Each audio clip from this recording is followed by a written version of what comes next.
Last episode में हमने देखा था कि जब चूचू अपने ग्रैंडपा और कजिन को कन्विंस कर रही होती है कि बो फैन ने जो 3 रफ जेड स्टोन सेलेक्ट किए हैं उनकी वैल्यू पॉलिशिंग के बाद 300 मिलियन तक जा सकती है। लेकिन उसका कजिन बो फैन पर शक करता है और कहता है कि एक इंसिडेंट के बेसिस पे इतना ट्रस्ट सही नहीं है। ग्रैंडपा भी डाउट करते हैं और बो फैन से पूछते हैं कि क्या उसके पास कोई क्वालिफिकेशन या ऑफिशियल अप्रूवल है। चूचू डिफेंड करती है और कहती है कि पिछली बार भी बो फैन की वजह से उन्हें 500 मिलियन प्लस का प्रॉफिट हुआ था। तब उसका कजन उसे लीगली रिस्पॉन्सिबल बनाने के लिए उसका स्टेटमेंट रिकॉर्ड करता है कि अगर लॉस हुआ तो पूरी जिम्मेदारी चूचू की होगी। चूचू बिना हिचकिचाए ये एक्सेप्ट कर लेती है।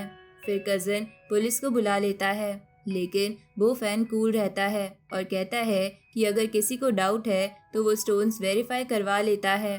पुलिस आती है, जेड कटिंग होती है और बो फैन के सेलेक्ट किए गए सभी स्टोन्स हाई क्वालिटी के निकलते हैं। ग्रैंडपा भी इम्प्रेस हो जाते हैं और एस्टिमेट लगाते हैं कि पूरे बैच की वैल्यू 1 बिलियन तक है। बो फैन का कजन माफी मांगता है, लेकिन ग्रैंडपा उसे डांट देते हैं। बो फैन के ऑनेस्टी और स्किल से इम्प्रेस होके ग्रैंडपा काफी रिस्पेक्ट देते हैं और कहते हैं कि वो 20% प्रीमियम पे स्टोन्स खरीदेंगे। लेकिन बो फैन सिर्फ मार्केट प्राइस लेता है और बाकी जेड गिफ्ट्स कर देता है। इसके बाद चूचू रिवील करती है कि कंपनी अकाउंट में सिर्फ 500 मिलियन है। ग्रैंडपा प्रपोज करते हैं कि पहले 500 मिलियन दे देंगे, बाकी बाद में। बो फैन एक्सेप्ट कर लेता है बिना किसी सिक्योरिटी के, क्योंकि उसे चूचू पे पूरा भरोसा है। पुलिस के जाने के बाद ग्रैंडपा डिसाइड करते हैं कि फ्यूचर में जेड डील्स चूचू हैंडल करेगी। फिर एक स्वीट मोमेंट में बो फैन और चूचू की बॉन्डिंग और स्ट्रॉन्ग ट्रस्ट दिखाया जाता है। लेकिन जब चूचू बो फैन का फोन देखती है उसमें दूसरी लड़कियों की फोटोज भी होती है, जिससे वो जेलस हो जाती है। बो फैन उसे समझाता है और चूचू बोलती है कि उसे बो फैन पे भरोसा है और अगर वो किसी और को चूज करे तो भी वो उसके लिए हैप्पी रहेगी। दूसरी तरफ कुछ लोग ओ यांग लैंड के अगेंस्ट प्लानिंग कर रहे होते हैं। फाइनली बो फैन, चूचू और उसकी मॉम रेस्टोरेंट जाते हैं। वहाँ मीडिया हाउस का प्रेसिडेंट और बिजनेसमैन लाओ शियान बो फैन को टारगेट करने की प्लानिंग करते हैं।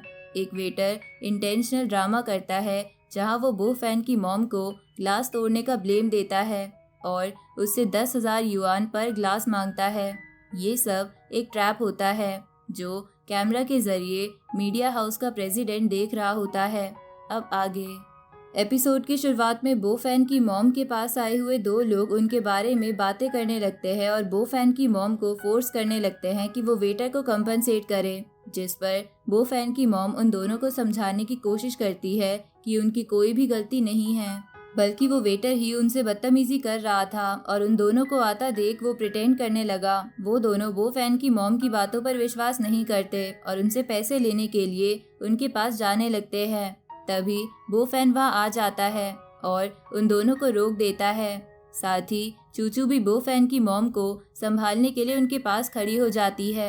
बो फैन उनको रोककर अपनी मॉम से पूछता है कि आखिर मैटर क्या है, जिस पर बो फैन की मॉम बिना कुछ कहे टूटे हुए ग्लासेस की तरफ देखती है, जिसे देखकर बो फैन सिचुएशन समझ जाता है और वेटर और उन दोनों लोगों से कहता है कि ग्लासेस टूटना एक बहुत ही छोटा इशू है और इस इशू को उन लोगों को ज़्यादा एक्सटेंड नहीं करना चाहिए। जिसके बाद बो फैन सजेस्ट करता है कि वो लोग कैमरा फुटेज देख लेते हैं और उसके हिसाब से जिसकी भी गलती होगी वो कंपनसेट कर देगा।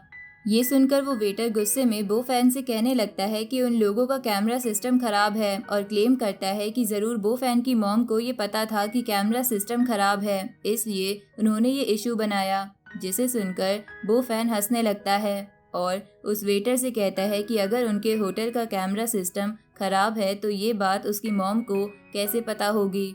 अगर ऐसा होता भी तो बो फैन की मॉम जानबूझकर अपना ही नुकसान क्यों करवाती।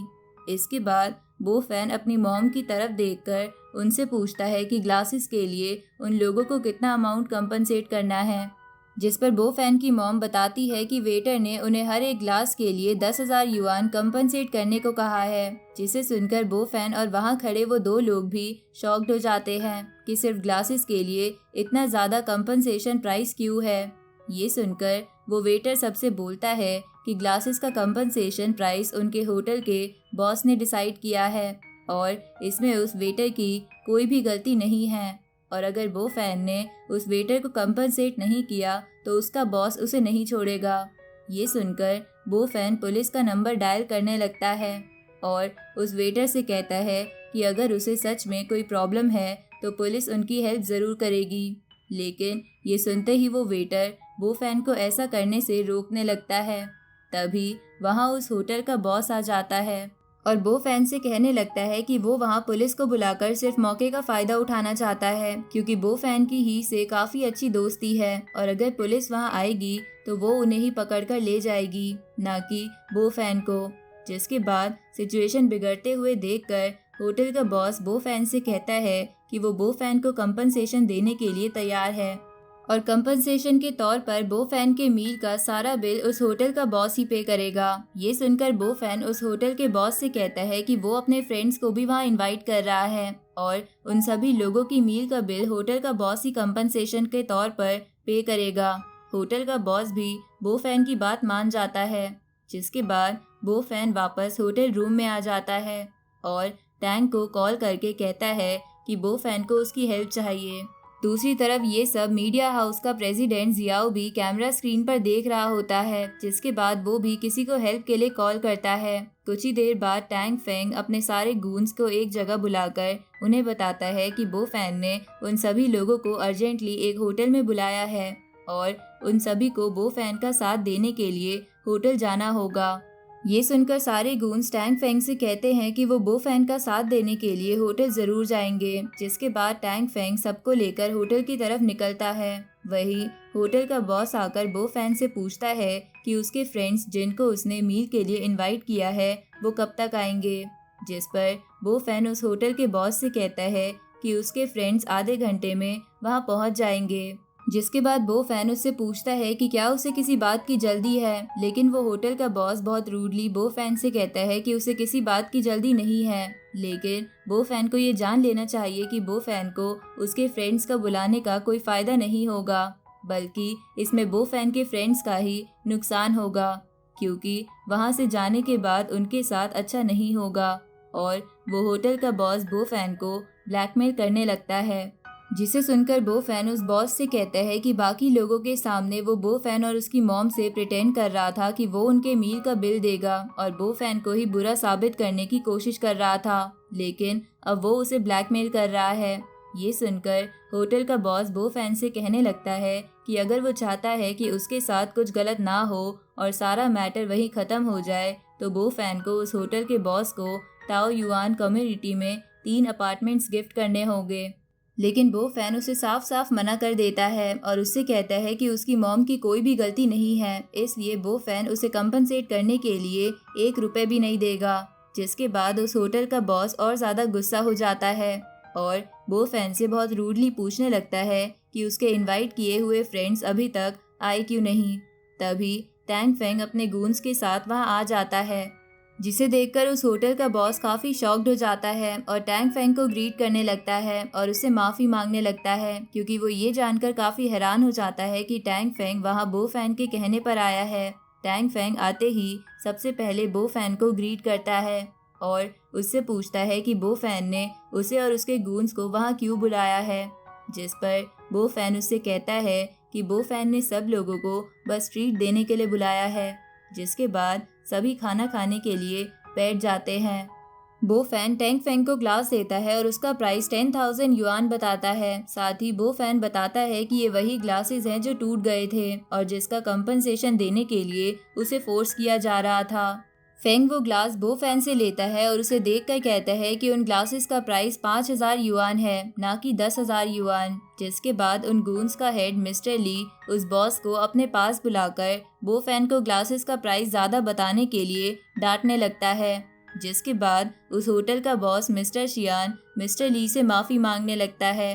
तभी वहाँ मीडिया हाउस का प्रेसिडेंट भी हाई कुआन आ जाता है और उन सबको अपने कैमरा से रिकॉर्ड करने लगता है और उनके बारे में बुरा बुरा बोलने लगता है। मिस्टर ली के बी हाई कुआन को रोकने पर वो उनसे कहता है कि उसे किसी चीज़ का डर नहीं है, क्योंकि बो फैन की तरह उसने भी अपनी फ्रेंड को बुलाया है। जिसके बाद वो मिस गू किंग चेंग को बुलाता है, जिसे देखकर टैंग फेंग भी बो फैन से कहने लगता है कि गू फैमिली काफ़ी स्ट्रॉन्ग है और इन्हें बीट करना काफ़ी मुश्किल है।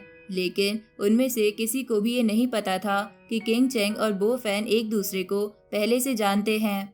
किंग चेंग रूम में एंटर करते ही सबसे पहले बो फैन के पास आती है और उसे सारे मैटर के बारे में पूछती है, जिस पर बो फैन उसे बताता है कि बी हाई कुआन बो फैन को काफी टाइम से परेशान कर रहा है। ये सुनकर किंग चेंग बी हाई कुआन की तरफ देखकर बोलती है कि गू फैमिली अब कभी भी बी हाई कुआन के मीडिया हाउस के साथ बिजनेस नहीं करेगी और बो फैन से परेशानी के लिए माफी मांगती है। बो फैन किंग चेंग को अपनी मॉम से इंट्रोड्यूस करवाता है और उन्हें बताता है कि उनका कस्टमाइज फोन किंग चेंग ने ही उनके लिए खरीदा था, जिसे सुनकर बो फैन की मॉम किंग चेंग का शुक्रिया अदा करती है और उसे साथ में मील करने के लिए ऑफर करती है, जिसे एक्सेप्ट करते हुए किंग चेंग भी वहीं बैठ जाती है। किंग चेंग के वहां बैठते ही चूचू काफी अनकंफर्टेबल हो जाती है और बो फैन भी इस बात को सेंस कर पा रहा था कि वहां का माहौल काफी ऑकवर्ड सा हो गया है। कुछ देर बाद बो फैन की मॉम के पास मैसेज आता है कि जियाओ हुई का फ्यूनरल बो फैन की मॉम को अटेंड करना ही होगा, जिसे वो इग्नोर करते हुए वापस खाने की तरफ कंसंट्रेट करती है, जहां किंग चेंग सबको बता रही होती है कि बी हाई कुआन की वजह से गू फैमिली की रेपुटेशन को काफी लॉस हुआ है। ये सुनकर मिस्टर ली किंग चेंग के पास आता है और उसे बताता है कि हाई कुआन ने उसके साथ भी फ्रॉड किया था और उसे एक गलत लिमिटेड एडिशन की स्पोर्ट्स कार सेल कर दी थी। जिसके बाद सभी लोग एक एक करके किंग चेंग और बो फैन को बताने लगते हैं कि कैसे हाई कुआन ने उनके साथ भी फ्रॉड किया। ये सब सुनकर किंग चेंग उन सभी लोगों को एश्योर करती है कि वो हाई कुआन से उनका पैसा वापस लेने में ज़रूर मदद करेगी। ये कहकर किंग चेंग वहाँ से जाने लगती है कि तभी चूचू किंग चेंग को रोकते हुए उसे इनडायरेक्टली बिल पेमेंट के लिए बोलती है, लेकिन बो फैन उसे बताता है कि बिल होटल का बॉस ही भरेगा और उसे इसके बारे में नहीं सोचना चाहिए। जिसके बाद किंग चेंग वहाँ से चली जाती है। जिसके बाद बो फैन देखता है कि मिस्टर ली और उन सारे गूंस के हेड को चूचू और किंग चेंग के बीच का आर्ग्यूमेंट देखने में काफ़ी मज़ा आ रहा था, जिसे देखकर बो फैन उन दोनों के पास जाता है और उन दोनों को सबक सिखाने के लिए पंचेस मारता है। जिसे देखकर बो फैन की मॉम को लगता है कि बो फैन उन लोगों को मार रहा है और वो उसे ऐसा करने से रोकती है, लेकिन कुछ देर बाद मिस्टर ली और उन गूंस का हेड दोनों नोटिस करते हैं कि उनकी हालत पहले से भी बेहतर होने लगी है। जिसके बाद टैंग फेंग सबको बताता है कि बो फैन उन लोगों को मार नहीं रहा था, बल्कि उनकी मेरिडियन खोलने में हेल्प कर रहा था ताकि उनकी बॉडी पहले से भी ज़्यादा एक्टिव हो जाए। ये सुनकर उनमें से एक गून बो फैन के पास आता है और उससे कहता है कि वो उससे भी पंच करे ताकि उसके भी मेरिडियंस खुल जाए। जिसके बाद बो फैन उस गून के गले को पकड़कर ट्विस्ट कर देता है और वो गून सबको बताता है कि वो अब काफ़ी हेल्दी फील कर रहा है। ये सब देखकर टैंग फेंग भी बो फैन के पास आ जाता है और उससे कहता है कि उसे भी खाने में काफ़ी परेशानी हो रही है। साथ ही टैंग फेंग बो फैन से रिक्वेस्ट करने लगता है कि बो फैन उसे भी ठीक कर दे। ये सुनकर बो फैन उसे मेडिसिन का एक जार दे देता है और कहता है कि ये मेडिसिन उसकी स्टमक रिलेटेड इशू में हेल्प करेगी। ये सब देखकर बो फैन की मॉम पहले तो काफ़ी डर जाती है, लेकिन जब उन्हें पता चलता है कि बो फैन उन लोगों को मार नहीं रहा था बल्कि उनकी हेल्प कर रहा था, तो उन्हें काफ़ी रिलीफ मिलता है। कुछ देर बाद बो फैन होटल से निकल गया होता है और कम्युनिटी प्लेस की तरफ जा रहा होता है। साथ ही बो फैन फ़ोन पर अपनी मॉम की अपडेट ले रहा होता है और चूचू से कहता है कि उनका ध्यान रखे। तभी उसके पास से दो वुमेन भागती हुई जाती है। उनमें से एक दूसरी वुमेन का पीछा कर रही होती है और उससे कहती है कि वो उसे मार देगी, जिसे देखकर बो फैन उन दोनों को रोकता है और उनसे पूछता है कि वो ऐसा क्यों कर रही हैं, जिस पर वो बताती है कि जिस वुमेन का वो पीछा कर रही है उसने उसकी डॉटर को मारा है। ये सुनकर बो फैन भी काफ़ी शॉक्ड हो जाता है और उसे शांत होने के लिए कहता है, लेकिन वो कहती है कि वो शांत नहीं होगी और उसने पुलिस को बुला लिया है और अब पुलिस ही उस विमेन को सबक सिखाएगी। ये सुनकर वो दूसरी विमेन डर जाती है और बो फैन से कहने लगती है कि उसने कुछ भी जानबूझकर नहीं किया और उसे पता भी नहीं था कि ऐसा कुछ हो जाएगा। जिसके बाद बो फैन देखता है कि एक लड़का उस विमेन की बेटी को लेकर आता है। बो फैन उस विमेन को बताता है कि वो एक डॉक्टर है और वो पूरी कोशिश करेगा कि उनकी बेटी को वो बचा ले। जिसके बाद बोफैन उनकी बेटी के पास जाता है और उसकी बॉडी को एग्जामाइन करने लगता है, लेकिन उसकी बॉडी कोई रिस्पॉन्स नहीं कर रही होती, जिसे देखकर वो विमेन और भी ज्यादा डर जाती है और बहुत तेज तेज रोने लगती है। तभी वहाँ पुलिस के हेड वैंग भी आ जाते हैं और उन लोगों से सारा मैटर पूछने लगते हैं, जिस पर वो लड़का उन्हें बताता है कि उस विमेन ने दूसरी विमेन की बेटी को एक जेली दी थी, जिसे खाने के बाद उनकी बेटी मर गई है। ये सुनने के बाद जब वो उस विमेन की तरफ देखते हैं जिस पर एलिगेशंस लगाए जा रहे थे, तो वो देखते हैं कि वो विमेन और कोई नहीं बल्कि उस पुलिस हेड की वाइफ वेंग की है। जिसके बाद वो उसके पास जाते हैं और उसे आराम से पूछते हैं कि वो सारा मैटर उन्हें एक्सप्लेन करे, जिस पर वेंग की उन्हें बताती है कि उसे वो बच्ची बहुत क्यूट लगी और उन्होंने उसे एक जेली दे दी, लेकिन उन्हें नहीं पता था कि उस जेली से उसकी डेथ हो जाएगी और ना ही ऐसा करने का उसका कोई भी इंटेंशन था। तभी बोफेन उस बच्ची की बॉडी पे हाइमलिक फर्स्ट एड टेक्निक यूज करता है, जिसे देखकर उस बच्ची की मॉम बोफेन को रोकने की कोशिश करती है, क्योंकि उन्हें लगता है कि बोफेन उनकी बेटी को बचा नहीं पाएगा और वो बस प्रिटेंड कर रहा है।